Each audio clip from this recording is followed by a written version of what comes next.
Assalamualaikum warahmatullahi wabarakatuh. Selamat datang di channel kita, channel Dietetik Talk, membahas tuntas seputar diet. Nah, kali ini perkenalin nih, aku Bang Hakim kembali lagi di sini. Kali ini aku menjadi host yang akan membantu narasumber kita yang keren. Ya. Sebelumnya perkenalkan dulu. Saya sendiri mungkin sudah pada kenal pada video sebelumnya ya. Ya. Saya Bang Hafi atau bisa dikenal dengan Hafi gitu. Ya. Saya di sini sebagai narasumber untuk Bang Hakim. Ya. Dalam kita akan membahas seputar diet pada kali ini. Oke. Mungkin kali ini kita membahas tema yang mungkin menarik dan Ya, mungkin dan agak berbeda gitu ya. Dan betul. ditunggu-tunggu dengan pemirsa mungkin. Iya, betul. Kita akan membahas tentang bagaimana cara diet yang sehat menurut ilmu gizi, atau juga nanti membahas sedikit tentang makanan yang dianjurkan atau yang dilarang saat diet. Nah, mungkin gimana nih Bang melihat kondisi masyarakat seperti saat ini gitu.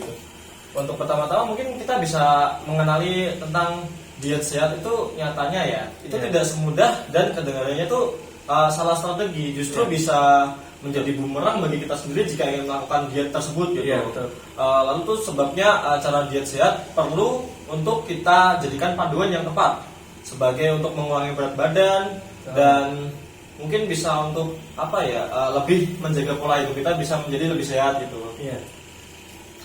Untuk mungkin yang pertama-tama yang akan saya bahas untuk diet sehat itu menghitung kebutuhan kalori. Iya. Untuk kalori itu sendiri sebelum kita melakukan diet kita ada baiknya untuk melakukan atau merancang menu makanan.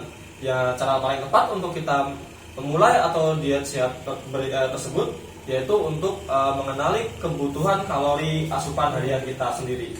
Kan tiap orang punya namanya kebutuhan atau asupan kalori sendiri-sendiri kan ya. Iya, betul. Nggak semua orang itu bisa kita pukul sama rata gitu. Iya, betul. Nah, mungkin setiap orang juga bisa berasumsi bahwa kalori yang harus kita makan itu harus sudah sesuai dengan kalori yang kita butuhkan agar diet kita mungkin kedepannya bisa menjadi lebih baik lagi gitu.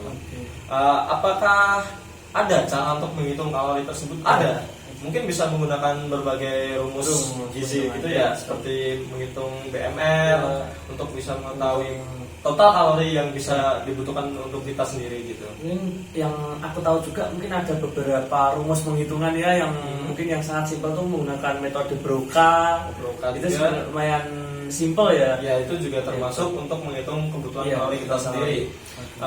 Lalu sebagai contoh itu penyandang obesitas gitu ya, misalkan ya akan memiliki kebutuhan kalori yang berbeda dengan orang yang normal. Soalnya pasti penyandang obesitas itu sendiri membutuhkan kalori atau asupan makanan yang berlebih. Ya, soalnya kan dia memiliki berat badan yang berlebih juga untuk bisa memenuhi asupan dirinya sendiri. Jika asupan itu kurang, maka yang ditakutkan nantinya dia akan merasa kurang bertenaga atau lemas gitu. Mungkin yang kedua bisa untuk mengatur porsi makan kita sendiri. Selain kebutuhan kalori, cara diet sehat itu mungkin bisa diperhatikan ya seperti mengatur pola makan kita sendiri gitu.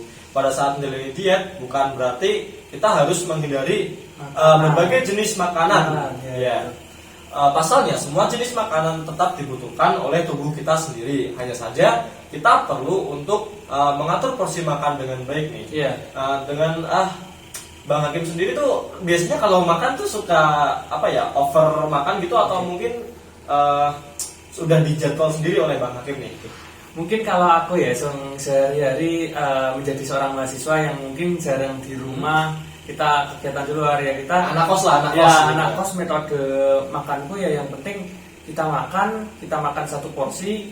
Misalkan kita beli di warteg lah nasi rames, itu kan misal ya nasi tapi sayurannya tuh dikit gitu loh. Jadi kayak secara banyaknya tuh banyak nasinya. Lebih banyak nasinya ya. Iya. Lebih banyak karbonya. Iya, betul. Itu kan dari lauk pauk juga mungkin ya bisa dibilang kalau kita bandingkan dengan konsep piring gizi seimbang kan mungkin masih kurang lah.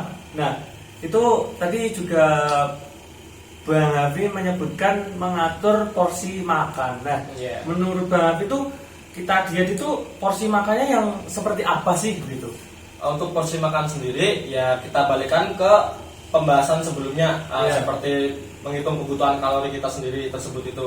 Jika sudah memenuhi asupan makan kita sudah memenuhi dengan kebutuhan kalori kita dan kita sudah merasa cukup, ya udah kita jangan kayak apa ya, menggeber, kita harus lebih Iya. makan lagi gitu. Berulang lagi. Ya, seperti itu. Terus idealnya kita juga bisa membagi piring menjadi 4 bagian, Iya. yang terdiri misal dari seperempat untuk daging atau sumber protein lain, Iya. lalu seperempat lagi untuk kebutuhan karbohidrat, dan sisanya yaitu bisa diisi dengan sayuran gitu, Iya. seperti bayam atau kangkung seperti itu. Ini juga sangat menarik ya, yang disampaikan dari Bang Abi itu sangat berbalik arah dengan apa yang dilakukan oleh banyak orang gitu. Iya. Aku sendiri mengalami gitu. Kita tuh makan. Kamu sendiri juga mengalami? Iya. Oh, gitu. Ini mungkin kita sebagai apa ya, orang yang mungkin tahu ilmunya ya. Yang pertama kita makan, mungkin kalau yang belum tahu tuh nasinya yang dibanyakin. Wah, itu biasanya apa sih istilahnya, porsi kuli gitu. Porsi ya, porsi. Ya, Yang porsi. salah Jawa. Porsi yang nasinya segini, sayurnya dikit. Iya gitu. Nah, itu persepsi seperti itu kan berarti sangat Harusnya salah gitu, nggak boleh, Iya, nggak boleh. betul. Harus semuanya tetap seimbang di isi piring kita gitu. Oke, berarti ya mungkin harus ada pembagian. Tadi juga disebutkan tadi porsi sayur itu hampir sama dengan porsi dengan karbohidrat ya, sumber Iya. karbohidrat ya. Nah, ini mungkin dari masyarakat yang awam itu berarti kan belum memahami seperti ini. Kadang orang makan cuman sayurnya sedikit, Sedikit nasinya yang banyak, nasinya biar berapa kenyang gitu. Iya. Gitu. Terus lauknya yang banyak. Yang banyak Padahal malah justru nasinya yang sedikit, ada itu Nah, orang kayak gitu. berarti kan tidak sesuai ya, meskipun kita lauk pauk kan juga ada porsinya ya berarti. Ya intinya isi makanan atau hal yang akan kita konsumsi itu harus seimbang gitu. Iya. Nggak boleh ada yang berlebih ataupun ada yang kurang. Intinya kita menyesuaikan porsi makan lah dengan Iya. prinsip gizi seimbang. Jangan lupa juga untuk menghindari makanan yang berlemak atau tinggi gula, karena makan tersebut agar berat badan kita tidak melonjak Iya. naik drastis gitu. Betul. Mungkin untuk pembahasan kita selanjutnya yaitu membuat jadwal makanan yang teratur gitu. Banyak orang yang percaya juga melewatkan waktu makan dapat menurunkan berat badan dengan cepat gitu. Padahal nyatanya hal tersebut itu tidaklah benar adanya. Soalnya setiap waktu kalau kita makan itu penting dalam sebagai salah satu cara untuk menjalani diet yang sehat Iya, juga. betul.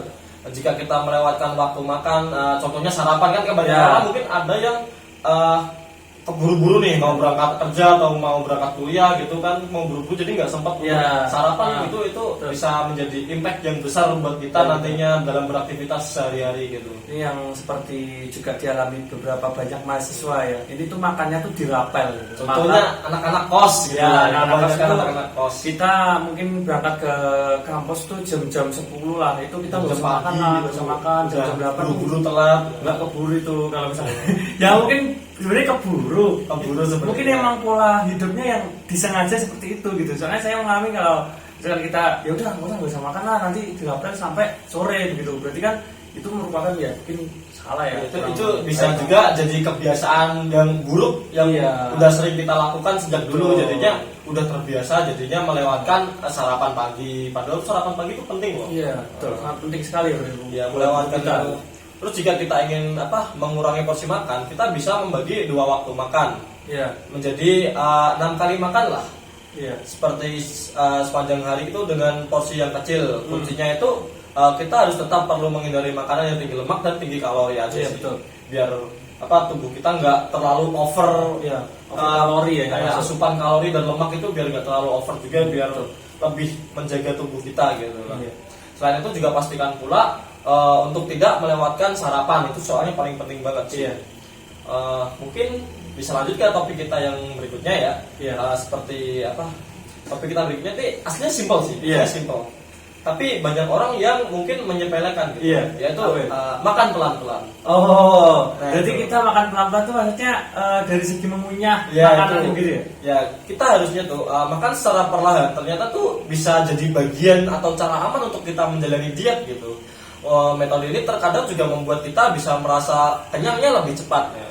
Iya, betul. Soalnya para ahli itu bisa ada yang melaporkan bahwa kalau perut kenyang itu merupakan bagian dari faktor kepuasan makan seseorang setelah lapar. Oh, gitu. Jadi orang tuh kadang lebih cepat kenyang kalau makannya pelan-pelan gitu. Maka dari itu kita bisa namanya biar asupannya itu nggak terlalu Iya, over gitu lapar. berarti. Kita walaupun makan pelan-pelan, tapi nanti tetap yang masuk semuanya itu. Oke. Berarti saya menangkapnya seperti ini. Ini tuh sebuah trik ya. Sebuah Ya, trik. trik gitu. Iya. Tapi apa ya? Life hack, life Ya, hack, life hack. berarti kita makan tuh kalau misalkan cepat tuh kayak nggak kurang apa ya, dari tubuh tuh kurang menerima dengan baik gitu. Kalau misalkan kita pelan-pelan berarti dari tubuh dapat menerima kenyangnya itu benar-benar terasa gitu. Ya, faktor rasa kenyang ini ternyata juga bisa dipicu oleh otak sendiri gitu. Oke. Pasalnya otak juga memerlukan ya serangkaian sinyal dari hormon gitu pencernaan yang disekresikan oleh saluran pencernaan. Lalu sedangkan makan terlalu cepat itu biasanya itu orang yang udah keburu-buru Iya. makanya cepat-cepat gitu. Iya. Itu justru memberikan tidak memberikan tubuh waktu yang cukup untuk kita mengolah ya. mengirimkan sinyal hormon tadi ke otak. Jadinya malah kita makannya Makan cepat-cepat itu cepat malah jadi Nah, banyak. itu juga bahaya juga bisa kita bikin tersedak atau gitu kan.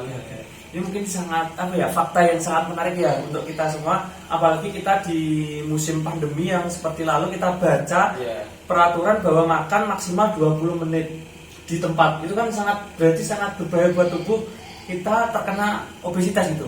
Saya berpikir gini, Bang Raffi. Kalau misalkan kita makan cepat-cepat kan berarti kita belum merasakan kenyang. Dengan belum merasakan kenyang kita terus makan tuh. Banyak nambah lagi kita belum kenyang.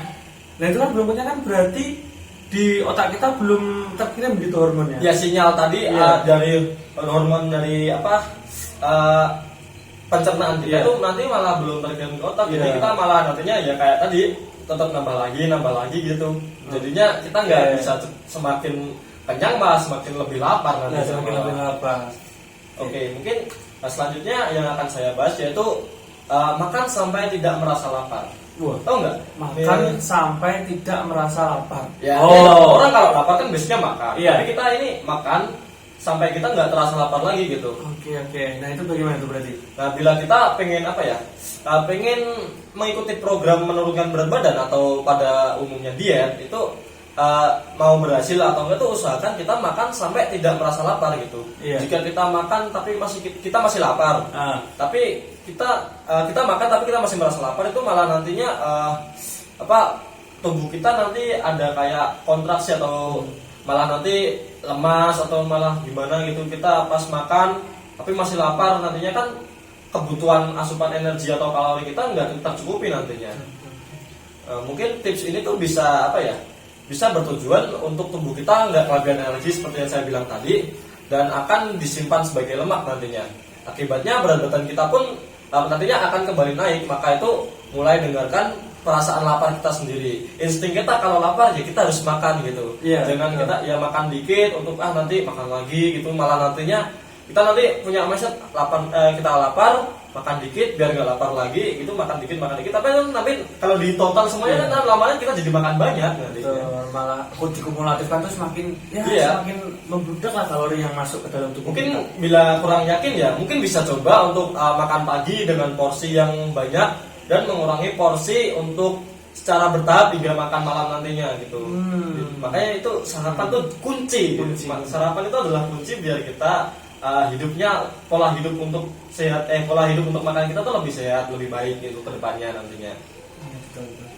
Mungkin ada beberapa jenis sih makanan yang cocok atau untuk diet gitu. Betul. Kita diet cocok tuh untuk program diet yang sedang kita jalani gitu. Nah, itu apa sih tuh? Berarti Contohnya tuh sayur dan buah itu dua hal itu tuh sangat penting buat kita untuk menjalani suatu program diet dikarenakan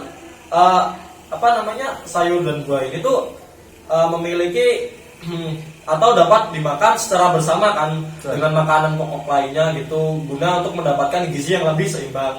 Tidak hanya itu juga pola makan yang kaya akan kedua makanan itu dapat menurunkan resiko berbagai penyakit seperti jantung koroner atau lebih hipertensi juga atau enggak ya penyakit-penyakit yang itulah masih umum di masyarakat kali ini lah. Penyakit degeneratif. Ya penyakit degeneratif seperti itu. Oke, mungkin itu karena dari kandungan dari sayuran dan buah. Soalnya kalau Iya. menurut pengetahuan aku tuh vitamin dan semua mineral yang ada itu ada di sayur Sayur sama dan buah. buah itu ya. Iya.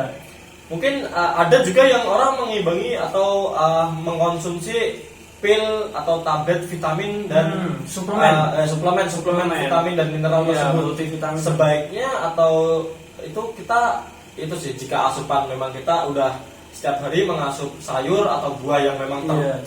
terpenuhi atau tercukupi gitu, kita mending lebih baik nggak usah mengkonsumsi hal tersebut jika memang kita defisiensi akan vitamin dan mineral gitu. Oke, berarti soalnya kan dari lalu-lalu kita membuat kayak tren gitu lah. Yo kalau pengen sehat minum suplemen vitamin, minum Iya. vitamin C. Nah itu kan bagaimana? Padahal dari suplemen itu udah ada di buah sayur gitu. Apakah orang-orang itu ya mungkin dari aku sendiri malas makan sayur dan buah gitu? Mungkin ya jika orang tersebut mengkonsumsi suplemen tadi itu mungkin memang antara dua hal, kalau nggak mengikuti tren saat ini atau enggak dia memang membutuhkan asupan vitamin dan mineral dari suplemen tersebut begitu. Mas Dangkin sendiri emang pernah mengkonsumsi tentang suplemen tersebut untuk menunjang vitamin nggak sih atau bagaimana? Apalagi di kala pandemi seperti ini gitu kan. Betul. Ada yang bilang kita harus lebih menjaga kondisi imun tubuh kita, kita harus lebih banyak mengkonsumsi vitamin gitu biar imun tubuh kita tuh lebih kuat gitu. Iya. Biar nggak terkena dengan penyakit atau virus-virus lainnya seperti itu kan. Kalau dari aku sih kemarin melihat dengan fenomena pandemi COVID ya, dari keluarga menyarankan ayo perbanyak konsumsi vitamin C. Jadi kemarin keluarga memberikan ya sebuah tablet lah. Ya tablet multivitamin gitu lah. Iya, suplemen. vitamin C dan beberapa mineral lah. Itu juga kemarin sempat saya konsumsi juga dengan beberapa keluarga ya gitu. Seperti itu ya. Mungkin makanan kedua selain sayur dan buah tadi itu terdapat gandum utuh. Soalnya gandum utuh itu merupakan sumber karbohidrat kompleks yang mengandung serat yang sangat baik bagi tubuh kita. Gandum ini tuh mengandung berbagai vitamin dan mineral juga selain sayur dan buah tadi, terutama juga dapat membantu tubuh kita merasa kenyang dan menjaga berat badan kita agar lebih ideal. Beberapa ahli diet juga menyarankan kita untuk memasukkan gandum utuh ke dalam menu atau atau porsi makan kita gitu. Makanan dengan diet sehat dan dijalani ini. Dijalani sama mengkonsumsi gandum utuh lebih bagus daripada kita harus makan nasi. Soalnya tuh tahu sendiri kan gandum utuh kan juga karbohidrat kompleks yang mungkin bisa lebih cepat diserap untuk tubuh kita sendiri gitu kan. Cepat diolah lah. Ya, apalagi kan gandum ini juga kaya akan serat gitu kan. Jadi kita nanti buat BAB itu lebih lancar, gitu, lebih plong gitu kan. Menghindari sembelit lah. Ya, menghindari sembelit juga bisa gitu. Lalu selain gandum utuh ini terdapat juga protein yang rendah lemak.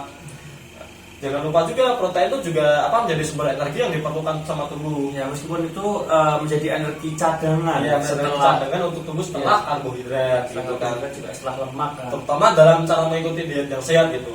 Soalnya tuh tapi terlalu banyak protein juga nggak bagus juga sama tubuh.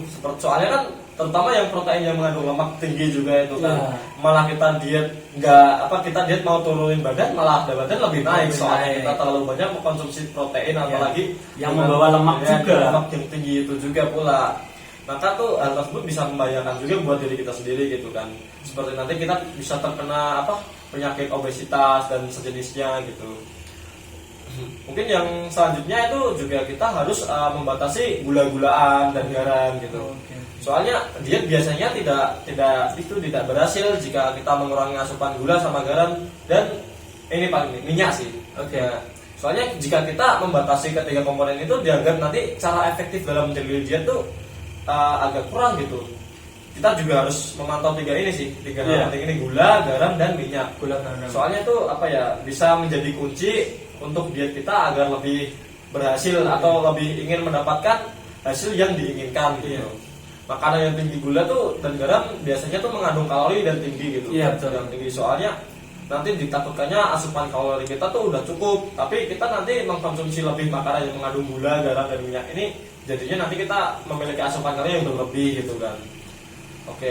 Mungkin yang selanjutnya tuh ini biasanya nih. Oh iya, yang suka nyemil, terutama cewek-cewek. Cemilan yang rendah kalori, kita harus memilih cemilan yang bijak gitu, seperti cemilan yang rendah kalori gitu. Soalnya kalau kita sedang menjalani diet bukan berarti kita tuh dilarang buat ngemil gitu.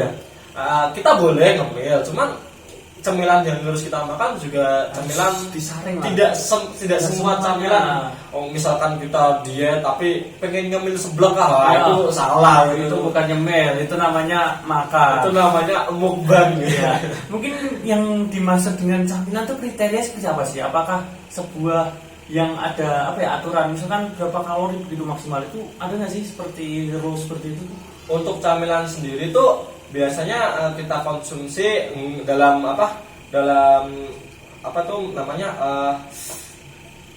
aturan makan atau bukan dalam jumlah yang tidak terlalu banyak atau tidak menyamakan dengan makanan pokok yang kita makan nantinya gitu. Camilan kan bertujuan untuk lebih agar kita nggak lebih cepat kenyang juga gitu kan, untuk penunjang kita misalkan lapar nih, misalkan siang sore lapar, tapi kita nantinya mau makan malam kan, ada makan malamnya juga, itu kita bisa diatasi dengan nyemil terlebih dahulu gitu. Tapi juga jangan nyemil cemilan yang itu, kita juga harus lebih bisa menyaring gitu, cemilan yang sehat sama yang tidak sehat gitu. Contohnya kan ada tuh cemilan salad, terutama salad sayuran atau salad buah, itu bisa jadi cemilan yang sehat untuk kita dalam menjalankan program diet gitu. Berarti secara pembagian tuh dari kalori ataupun energi yang di dalam camilan itu jangan sampai melebihi makanan yang 3 kali makan kita. Jangan melebihi makanan pokok yang akan kita makan nantinya, seperti sarapan, makan siang dan makan malam gitu. Jadi, itu istilahnya bisa dibuat selingan. Oke, berarti selingan tuh ada, kalau misalkan kita hitung bener-bener kan ada pembagiannya begitu. Ada pembagian porsinya. Oke. Nah, sangat menarik sekali nih, mungkin dari teman-teman, mungkin jika mengulik lebih dalam lagi, mungkin dari Bang Afi mau ada penyampaian lagi makanan yang terkait dengan manajemen diet seperti ini. Mungkin kita jika ingin menjalankan program diet, kita juga harus lebih selektif dalam memilih makanan. Tidak semua makanan tuh harus kita makan pada umumnya kan. Kita juga harus memilih mana makanan yang lebih sehat dan mana makanan yang tidak sehat juga pula. Mungkin itu saja sih tambahan dari saya. Mungkin pembahasan saat ini sangat menarik ya. Yang pertama tadi kita membahas tentang diet, bagaimana diet yang sehat. Jadi kita harus menghitung kalori kita. Jadi nggak asal-asalan ikut orang lain. Diet tuh juga jangan, misalkan orang lain melakukan diet ini, dan dia berhasil, kita tuh jangan buat acuan. Kita harus mengikuti orang tersebut, bukan. Soalnya tiap orang tuh punya program diet atau diet yang berbeda-beda pula. Soalnya kan semua orang tidak bisa kita pukul rata juga kan, dengan asupan kalori tadi yang berbeda-beda tiap orangnya. Jadi pembahasan tadi juga membahas tentang bagaimana makan yang sehat. Nah, tentu pembahasan kali ini sangat menarik. Nah, dan tentunya juga bermanfaat ya. Semoga bermanfaat juga untuk masyarakat sekitar gitu. Semoga pembahasan kita kali ini bisa bermanfaat untuk penonton sekalian. Mungkin sampai sini aja pembahasan kita di episode ini. Tunggu video-video kita selanjutnya. Terima kasih telah menonton video dari kami. Wassalamualaikum warahmatullahi wabarakatuh. Jangan lupa klik like dan subscribe. See you. you.